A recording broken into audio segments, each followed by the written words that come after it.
सबसे पहले मेरा ये सवाल रहेगा, बहुत सारी बातें हुई, इंफ्रास्ट्रक्चर की बातें हमने की। Mirik Infratech private limited Dholera का जो प्रोजेक्ट है, आप ये बताइए कि ये बाकी स्मार्ट सिटीज़ और बाकी शहरों से कैसे अलग होगा धुलेरा का प्रोजेक्ट? तो सबसे पहले मैं बात करना चाहूँ तो स्मार्ट सिटी के लिए, तो उससे पहले हम अगर पास्ट में जा कर के देखते हैं कि प्लांट सिटी में सबसे पहले राजस्थान में जयपुर हुआ था, जो महाराजा जय सिंह जी ने किया था। उसके बाद में चंडीगढ़ हुआ, और अभी जो प्लांट जो सिटी है अभी एडवांस हो गया, अभी प्लांट स्मार्ट सिटी हो गया है।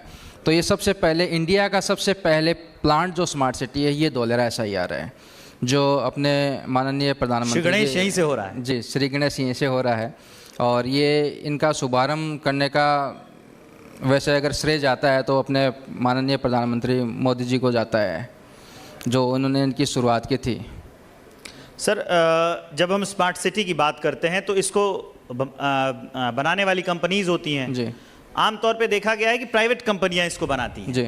तो मेरा सवाल अगला ये है कि स्मार्ट सिटी बनाने में जो प्राइवेट कंपनियां हैं उनकी क्या भूमिका है, और सरकार और प्राइवेट सेक्टर मिलकर इसको कैसे बेहतर बना सकते हैं अपने कोऑर्डिनेशन से?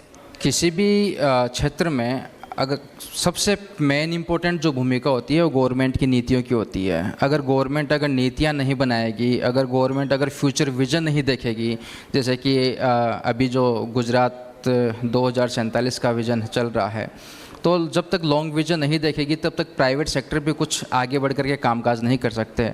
लेकिन फिर भी PPP मॉडल पे, पब्लिक प्राइवेट पार्टनरशिप पे कामकाज चालू है। और जब ये जो सारी चीज़ें होती हैं तो उससे टेक्नोलॉजी ट्रांसफ़र होती है, नया वर्ल्ड क्लास जो इंफ्रास्ट्रक्चर है वो यहाँ पे डेवलपमेंट होते हैं। ये सारी चीज़ें होती हैं, तो दोनों की मेन इंपॉर्टेंट भूमिका रहती है। सर, भूमिका तो आपने बता दी, लेकिन जब ऐसे स्ट्रक्चर बनते हैं, जब ऐसी बिल्डिंग बनती है, जब ऐसी इमारतें बनती हैं, जब ऐसे इंफ्रास्ट्रक्चर तैयार किए जाते हैं, तो आजकल एक बड़ा मुद्दा है, मैं खुद आ रहा हूँ दिल्ली से, दिल्ली में प्रदूषण बड़ा मुद्दा है। तो इसको कैसे बनाया जाए कि अपने पर्यावरण को बचाए? खास करके मैं आपको धुलेरा प्रोजेक्ट के बारे में पूछूंगा कि इसका निर्माण कैसे किया जाए कि वो इको फ्रेंडली हो, और पर्यावरण को बनाए रखने के लिए आपका ये जो धुलेरा प्रोजेक्ट है वो कैसे काम कर रहा है, कैसे सहायक होगा? गवर्नमेंट ने धुलेरा को जब बनाने के लिए प्लानिंग की थी तो इसको इस तरीके से डिज़ाइन किया गया है कि आगे आने वाली 100 साल तक इसमें ज़्यादा डेवलपमेंट करने या ज़्यादा कुछ चेंजिंग करने की या प्लान में चेंजिंग करने की कोई ज़रूरत नहीं होगी, क्योंकि इसकी प्लानिंग में गवर्नमेंट ने लगभग 2008 से लेकर के 2014 तक लगभग 6-7 साल का टाइम लिया था प्लानिंग में ही। और इसको गवर्नमेंट ने पहले से ही जोन वाइज डिक्लेयर कर दिया है। तो इसमें इंडस्ट्रियल जोन अलग है, रेजिडेंशियल अलग है, कॉमर्शियल अलग है, एक्टिवेशन जोन अलग है, इसमें ये जो सोलर जो जोन है वो अलग है। तो ये सारी जोन अलग अलग किया है। और यहाँ पे अगर हम बातचीत करते हैं कि एक अच्छी सिटी के लिए, तो जैसे कि आप दिल्ली की बातचीत कर रहे हो तो वहाँ पे पोल्यूशन ज़्यादा है, तो यहाँ पे गवर्नमेंट ने सोलर जो एनर्जी है उसके ऊपर ज़्यादा जोर दिया गया है। ग्रीन एनर्जी है उसके लिए दिया गया है। फिर यहाँ पे अगर हम इलेक्ट्रिक मोबिलिटी है उसके ऊपर ज़्यादा जोर दिया गया है। तो गवर्नमेंट काफ़ी कुछ इन चीज़ों में पहले एडवांस में ही प्रिपेयर करके कामकाज कर रही है। अब जो एक ये एरिया पूरा बसाया जा रहा है धुलेरा, तो धुलेरा जैसे जो स्मार्ट सिटी होंगे, आप मुझे बताइए कि गुजरात में जो रोज़गार सृजित होते हैं, गुजरात के रोज़गार और जो छोटे उद्योग होते हैं, तो उसके लिए ये कैसे नए मौके पैदा करेगा, कैसे नए लोगों को इसमें जुड़ने का मौका देगा? मतलब जो हम सृजन की बात करते हैं, और क्या कहते हैं उसको, एक शब्द है जिसको हम कहते हैं इनोवेशन, उससे लोगों को जुड़ने का कैसे मौका ये देगा आपका धुलेरा? अगर धुलेरा में बातचीत करूं तो किसी भी सिटी में डेवलपमेंट होने के लिए वहाँ पे इंडस्ट्रियाँ मेन इम्पोर्टेंट होती है। और यहाँ पे हम बात करते हैं इंडस्ट्रियों की, तो गवर्नमेंट ने इसको सेमिकॉन सिटी के रूप में इसको डेवलप कर रही है अभी। और सेमिकॉन इंडस्ट्री में आती है तो फिर गवर्नमेंट इसमें बहुत सारी चीज़ें हैं, जैसे कि गवर्नमेंट को सब्सिडी वगैरह है, इनको कंपनियों को सब्सिडी वगैरह दे रही है। तो सेमिकॉन इंडस्ट्री में भी लगभग 70% लगभग गवर्नमेंट ने सब्सिडी दे रही है। तो इससे रिलेटेड जितनी भी कंपनियाँ आ रही हैं तो वो लार्ज स्केल पे आ रही हैं। और इसके साथ साथ गवर्नमेंट आजकल जो यहाँ पे जो चल रहा है स्किल डेवलपमेंट का प्रोग्राम, वो भी चालू किया हुआ है ताकि यहाँ पे रोज़गार ज़्यादा बढ़ सके। अब जब ये इंडस्ट्री यहाँ पे आएगी तो लगभग मोर देन 1 लाख से अबव यहाँ पे रोज़गार आएंगे। तो ये जो रोज़गार हैं वो स्किल्ड डेवलपमेंट में भी आएंगे और अनस्किल्ड जो रोज़गार हैं वो दोनों में ही होंगे। सबसे पहले तो प्रश्न ये रहेगा कि क्या थॉट आपके मन में आया कि आज की ये जो बिज़ी लाइफस्टाइल है उसमें आपके हाथ में अगर आपको कोई भी प्रॉब्लम है, चाहे वो लिवर की प्रॉब्लम हो, हार्ट की प्रॉब्लम हो, पीसीओएस की प्रॉब्लम हो, तो आपके हैंडी कुछ होना चाहिए हाथ में कि जो आप आयुर्वेद के ज़रिए ठीक कर सकते हैं। बिल्कुल, स्वस्थ रहना तो आजकल बहुत ही ज़रूरी हो गया, क्योंकि जिस तरह की अपनी आजकल हम सब की लाइफस्टाइल है, उस लाइफस्टाइल को देखते हुए हमारा फिज़िकल मूवमेंट बहुत कम हो गया है, तो इसीलिए हमको बीमारियां बहुत जल्दी होती हैं, इम्यूनिटी बहुत कम हो गई है। तो उसी को देखते हुए हमने, ताकि मतलब लोग अपना लाइफस्टाइल भी मेंटेन कर सकें और साथ में स्वस्थ भी रह सकें, तो उस हिसाब से ही हमने हमारे प्रोडक्ट्स को लॉन्च किया है, ताकि सब जने हैंडी रख सकें, इजीली स्वस्थ भी रह सकें और अपनी लाइफस्टाइल कंटिन्यू भी कर सकें। अभी अगर हम मार्केट में बात करें तो बहुत सारे ऐसे प्रोडक्ट्स हैं, आंवला जूस की अगर हम बात करें या फिर कोई भी पल्प की अगर हम बात करें वो मौजूद है। अगर हम कृष्णा प्रोडक्ट अगर कोई ख़रीदने जा रहा है तो उसमें क्या अलग है? क्या इसमें प्रेजर्वेटिव्स नहीं हैं? क्या इसमें एक्सट्रैक्ट्स नहीं है? मतलब डिफरेंस क्या है, क्यों इसे बाय किया जाए? मार्केट में काफ़ी कंपनीज़ हैं जो हमारे जैसे सिमिलर प्रोडक्ट्स बना रही हैं। हम बेसिकली डिज़ीज़ बेस्ड जूसेस बनाते हैं, जैसे डायबिटीज़ हो गया, कोलेस्ट्रॉल हो गया, पीसीओडी पीसीओएस के लिए हो गया। तो उसके लिए हम ज़्यादातर कंपनीज़ जो प्रोडक्ट बनाती हैं वो एक्सट्रैक्ट बेस्ड यूज़ करती हैं, मतलब किसी भी हर्ब्स का एक्सट्रैक्ट ले लिया, उसको फॉर्मुलेशन में यूज़ करके और प्रोडक्ट बना दिया। हम डायरेक्टली कभी भी एक्सट्रैक्ट यूज़ नहीं कर सकते, करते भी नहीं हैं, क्योंकि उसमें उसकी एफिकेसी कम हो जाती है एक्सट्रैक्ट्स में। हम डायरेक्ट रॉ हर्ब्स यूज़ कर सकते हैं और उन्हीं को ड्राई करके उनका डिकॉक्शन करके फिर उस प्रोसेस से हम हर्ब्स बनाते हैं। और हम कुछ प्रोडक्ट्स अब रिसेंटली ऐसे भी लॉन्च कर रहे हैं जो प्रिजर्वेटिव फ्री है, जैसे च्यवनप्राश हो गया, नॉरिलिक पाउडर हो गए जो लेडीज़ के लिए हैं। तो ये सब ऐसे अब दे रहे हैं जिनके साइड इफ़ेक्ट नहीं हो। जैसे सबको पता है प्रिजर्वेटिव्स के साइड इफ़ेक्ट होते हैं, पर हम ऐसे प्रोडक्ट्स लॉन्च कर रहे हैं जिनके अब साइड इफ़ेक्ट नहीं रहेंगे।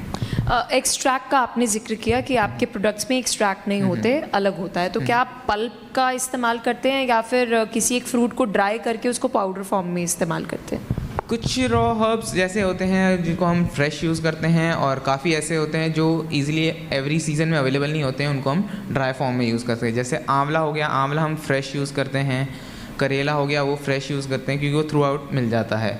आजकल हरी प्रॉब्लम है, मतलब वो कहते हैं ना कि पनीर खाएं तो वो नकली, और पानी पी रहे हैं तो वो भी पल्यूटेड है, हवा ले रहे हैं तो वो भी जहरीली है, तो मतलब प्रॉब्लम तो हर जगह है। तो कोई ऐसा कोई सेफ साइड प्रोडक्ट हो कि आप वो अगर कंज्यूम कर रहे हैं तो आपकी ऑल ओवर जो हेल्थ है वो बेटर हो सकती है। जैसे अभी आपने एक आंवला जूस के बेनिफिट्स बताए कि हेयर बेनिफिट है, डाइजेस्टिव बेनिफिट है।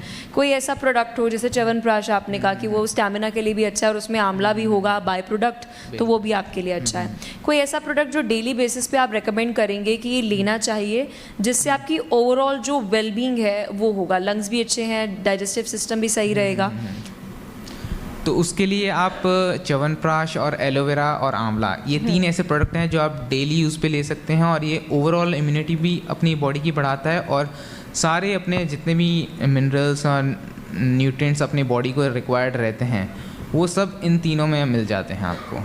और इसे लेने से मतलब आपको कोई मतलब अगर हेयर फॉल का इशू है तो वो भी एंटरटेन हो जाएगा, स्टैमिना और सब कुछ मतलब एंटरटेन हो जाएगा। एकदम सारी चीज़ें एकदम काफ़ी, मतलब क्योंकि 90% 80% अपनी जो भी हेल्थ के इश्यूज आते हैं वो सब पेट से रहते हैं, और ये तीनों चीज़ें लेने से अपना पेट क्लीन होता है, मोशन क्लियर होता है, तो आधी बीमारियां ऐसे ही कम हो जाती हैं। मतलब आपका गट जो है वो हेल्दी होना चाहिए। गट हेल्थ इम्प्रूव करता है ये तीनों चीज़। अब इसके साथ साथ अगर हम क्योंकि आयुर्वेदा का जिक्र कर रहे हैं और ग्लोबली हमने देखा है कि योगा आयुर्वेद को एक रिकॉग्निशन जो है वो मिल रही है, तो क्या अभी आप सिर्फ मतलब नेशनली अपने प्रोडक्ट्स जो हैं उनको रखने की सोच रहे हैं या फिर आयुर्वेदा को बियॉन्ड मतलब ग्लोबली पहुंचाने की सोच रहे हैं? नहीं, बिल्कुल हमारा नेक्स्ट स्टेप ग्लोबल पहुंचना ही है। पहले हम चैरिटी बिगिंस एट होम जैसे बोलते हैं, तो पहले हम चाहते हैं हमारा भारत स्वस्थ हो जाए। तो आज आप देखेंगे कि मतलब भारत को डायबिटीज़ कैपिटल बोलते हैं, सबसे ज़्यादा डायबिटीज़ के पेशेंट्स इंडिया में हैं, तो उसके लिए भी हमने एक जूस लॉन्च किया है डायबिटिक केयर, जो कि इतना इफ़ेक्टिव है कि मतलब हमारे विदिन 3 मंथ्स लोगों की इंसुलिन तक छूट जाती है, इतना इफ़ेक्टिव है। और वही हमारा टारगेट है कि हम इसको जितने भी लोग हैं उन सब तक पहुंचा दें एक बार, फिर उसके बाद हम इसको ग्लोबल लेवल पे पहुंचाएंगे। मेरा पहला सवाल जसविंदर सर आपसे रहेगा कि रियल एस्टेट और स्मार्ट सिटी निवेश के लिए सबसे भरोसेमंद राज्य गुजरात बन चुका है। ये एक अवधारणा है जो बहुत पहले से मानी जा रही है, ये एक बेंचमार्क इसने तो सेट कर दिया है। निवेशकों के नज़रिए से जो इन्वेस्टर्स हैं, जो पैसा लगाना चाहते हैं, वो गुजरात को कैसे देखें और कैसे देखते हैं? नमस्कार। सबसे पहले तो मैं धन्यवाद करना चाहूँगा रिपब्लिक भारत का कि हमें इस मंच में इनवाइट किया गया। Thank you Vivek ji. Sir देखिए, नज़रिया जो है ना निवेशक का, उसका देखो मेन जो 2 कारण हैं इन्वेस्ट करने के, वो क्या होते हैं कि उसका जो पैसा लगे वो सुरक्षित हो, एंड जो पैसा उसका लगाया हुआ है इन्वेस्टमेंट में जो किया उसने वो बढ़ता रहे। तो गुजरात इस बात को प्रूव कर चुका है पहले ही, क्योंकि अगर देखा जाए तो इंफ्रास्ट्रक्चर की बात करें तो बहुत ही स्ट्रॉन्ग इंफ्रास्ट्रक्चर गुजरात में ऑलरेडी है। जैसे गिफ्ट सिटी का एग्जांपल अगर हम लेते हैं तो गिफ्ट सिटी एक अनाउंस हुई थी, उसके बाद बनाई गई और वहाँ पे लोगों ने काफ़ी अच्छा इम्प्रूवमेंट देखा है अपनी ग्रोथ में, जो इन्वेस्टमेंट ग्रोथ की है। और दूसरा क्या है कि एक गलियारा बन रहा है, इंडस्ट्रियल गलियारा जिसको हम बोलते हैं DMIC, तो वो उसका मेजर हिस्सा जो है वो गुजरात से होता हुआ गुजर रहा है। तो जहाँ पे ऐसी चीज़ें होती हैं वहाँ पे लैंड एप्रिशिएशन होता ही होता है और आपका पैसा बढ़ता ही बढ़ता है, तो रिस्क जो है वो इन्वेस्टर का वो बहुत कम हो जाता है। एंड गिफ्ट सिटी के साथ साथ अब जो आने वाला एक बहुत ही ग्रीनफील्ड स्मार्ट सिटी जो अनाउंस की थी अपने मोदी जी ने, एंड उसका भी निर्माण शुरू हो चुका है।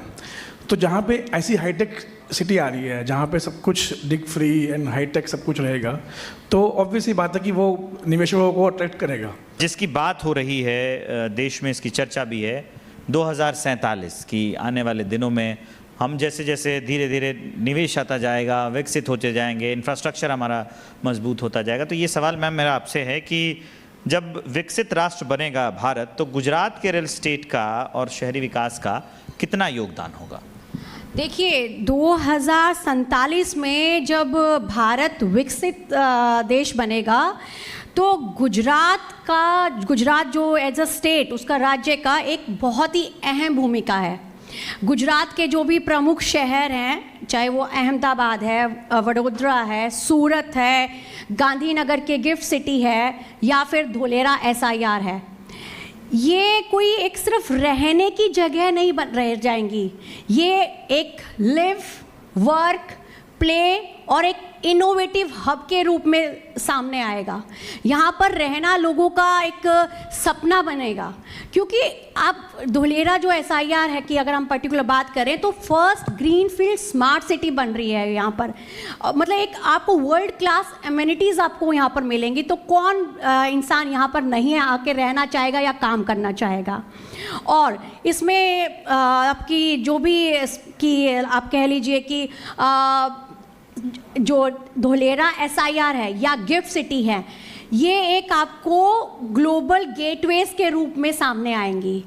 ग्लोबल गेटवे मतलब धोलेरा से भारत का एक तरीके से रिप्रेजेंट कर सकता है धोलेरा भारत को। जैसे कि आज हम बड़े बड़े देशों की, जैसे कि चाहे दुबई है, शंघाई है, सिंगापुर है, उनकी हम बात करते हैं कि वो कितने एडवांस है, कितने डेवलप हैं। इसी तरीके से धोलेरा भी इसी तर्ज पे तैयार हो रहा है कि भारत में मतलब धोलेरा का एक नाम होगा, धोलेरा रिप्रेजेंट करेगा भारत को।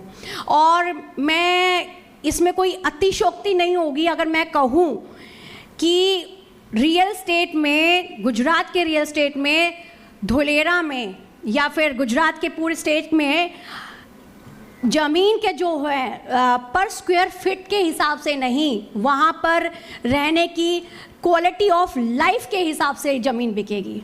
लोग वहाँ पर यहाँ पर आके रहना चाहेंगे, लोग यहाँ पर आके काम करना चाहेंगे।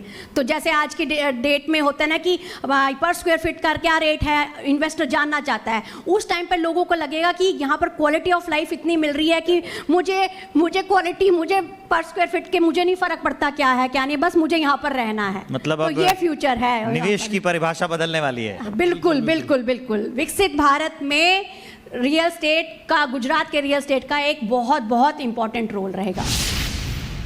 ये जो आपने इतिहास रचा, उससे जुड़ा सवाल कि गुजराती मूल्यों और सोच को तारक मेहता का उल्टा चश्मा इसके ज़रिए पूरे देश में, पूरे विश्व में पहुंचाने के लिए देश और दुनिया से जोड़ना, तो इसकी सफलता का आधार क्या रहा? इसकी सफलता का जो आधार है वो मैं एक ही बात कहूँगा कि एक आम जनता, एक रोज बरोज की जिंदगी की कहानी, तारक मेहता का उल्टा चश्मा की जो सोसाइटी है, गोकुलधाम सोसाइटी, एक मिडिल क्लास सोसाइटी है जो बॉम्बे में है, मुंबई में है, और वहाँ पे जो एक पचरंगी प्रजा जो बसती है, गुजराती, मराठी, तमिल, बंगाली, मारवाड़ी, सब लोग ये कैसे मिलजुल के रहते हैं। और उसमें हमारा जो एक मुख्य किरदार है जेठालाल, चंपक चाचा, जेठालाल चंपकलाल घड़ा, दया भाभी, टप्पू, ये परिवार एक को पत्रकार भी तो बनाया आपने। उसकी बात पे आता हूँ। तो वो जो परिवार बताया, आज तक पहले कभी टेलीविज़न पे कोई कच्छी परिवार नहीं आया था, तो कच्छी परिवार आया। कोई जैन धर्म में मानने वाला कोई परिवार टीवी में आया नहीं था, तो वो आया, और एक गुजराती परिवार वो सोसाइटी में बसाया, और एक संस्कृति, गुजराती संस्कार, गुजराती संस्कृति, अलग अलग प्रदेश, अलग अलग भाषा की जो संस्कृति होती है उसको हमने इसमें दर्शाया। और वो बहुत सहजता से, बहुत सादगी से, नॉर्मल स्टोरी, एक सामान्य स्टोरी से हास्य कैसे लेके आया जाता है, एकदम सामान्य, सिंपल, छोटी छोटी बातों के लेके हमने एपिसोड बनाए। और आज वो 4500 के ऊपर एपिसोड हो गए। 18 साल से चल रहा है, दर्शकों ने बहुत प्यार दिया, और पूरा team work, writer, news channel जैसे ही होता है, रोज ना रोज कुछ ना कुछ एक करो, कुछ नया, कुछ क्रिएटिव करना। कुछ आप ये, अब आपने न्यूज़ चैनल का जिक्र कर दिया, हम पेशे से पत्रकार हैं, आप news channel Republic media network के शो में हैं, तो मेरी ये जिज्ञासा है, मैं जानना भी चाहता हूं, और भी कई लोग मुझसे ये पूछ रहे थे अगर आप असित मोदी से मिलिए कि पत्रकार का कैरेक्टर कहां से दिमाग में आया? पत्रकार पोपटलाल वो एक ऐसा किरदार था कि वो एक पत्रकारत्व, जर्नलिज्म क्या होता है, जब जर्नलिज्म की बात आती है वो किसी का पक्ष नहीं लेता है, वो सच्चाई के रास्ते पे चलता है, जैसे रिपब्लिक भारत चलता है कि सच्ची खबर दिखाता है, वो कभी किसी की बातों में नहीं आता है। सबसे पहले तो आपने ये कहा क्लीन कॉमेडी, फिर आपने कहा ये नए दौर की बात है, तो OTT के दौर में ये क्लीन कॉमेडी बनाकर रखना कितना मुश्किल है, कितना चैलेंजिंग है, और आपने इसके लिए क्या क्या किया, आगे इसका भविष्य आप कैसे देखते हैं? देखिए, जब ये शो 2008 में हमने चालू किया था, तभी कोई सोशल मीडिया नहीं था इतना, लोग टीवी देखते थे। धीरे धीरे सोशल मीडिया का आगमन हुआ, यूट्यूब आया, फ्री में आप स्ट्रीमिंग करो, सब कुछ दुनिया अलग थी।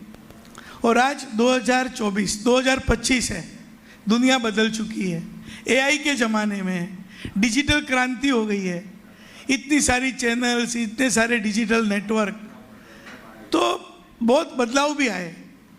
लेकिन मैं एक चीज़ पे डटा रहा कि तारक मेहता का उल्टा चश्मा हमेशा पारिवारिक शो रहेगा, भारतीय संस्कृति को बताएगा, हमारे संस्कार का दर्शन कराएगा, और हमारी भारत भूमि का धर्म क्या है वो उजागर करेगा, और वो भी हास्य के साथ, हंसी खुशी के साथ। जो आप करते हो ना, वो लोगों के दिल में तुरंत आ जाता है। जो कहानी आप सहजता से लोगों को बताओ, हास्य के साथ बताओ, तो वो लोग को दिल में उतर जाती है।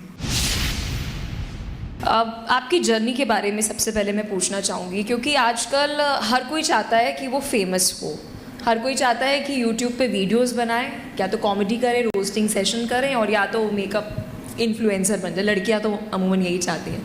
आपके जहन में कब आया ऐसे कि मैं यूट्यूब के माध्यम से एक क्वालिटी कंटेंट दे सकता हूँ, लेकिन फिलांथ्रोपिस्ट भी हो सकता हूँ, यानी समाज की सेवा भी कर सकता हूँ? ये थॉट कैसे आया?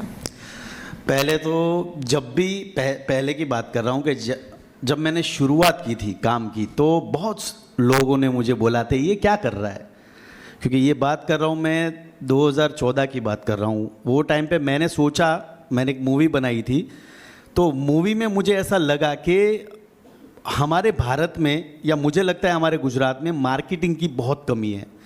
तो मैंने मेरे प्रोड्यूसर को बोला कि हमें कुछ मार्केटिंग के लिए कुछ करना चाहिए और मुझे लगता है कि यूट्यूब में हमें जाना चाहिए।